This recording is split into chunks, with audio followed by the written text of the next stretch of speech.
This is part 2 of our video, and here we will talk about business income. So what is business income? Generally speaking, business income includes money you earn from a trade, profession, manufacture, or any other activity you carry on for profit.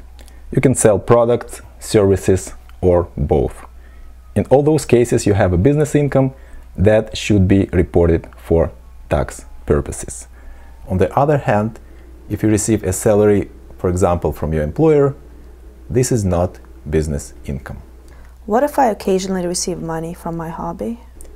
Remember the words, any other activity you carry on for profit. In many cases, you must report money you make from your hobby as your business income by completing Form T2125, Statement of Business or Professional Activities, which is part of your personal tax return. On the other hand, in cases where you can clearly show that there was no reasonable expectation of profit from your activities, that money should not be reported as your business income. Of course, in that case, you're not allowed to deduct any related expenses.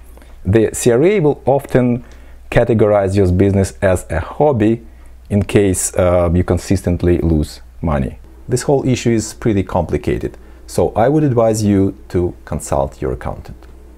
How about rental income? Rental income is normally not considered to be business income and reported separately on your personal income tax return. But there are exceptions. For example, when you run a bed and breakfast business. As a rule of thumb, the more services you provide to your tenants, the more chances are that you run a business. What about barter?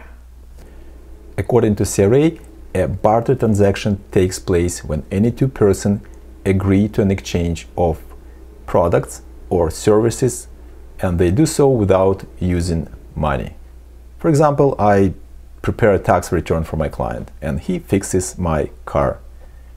I didn't receive any money, but I still have to report as my business income the cash value of my services. I hope you will find this information useful. Feel free to give me a call if you have any questions.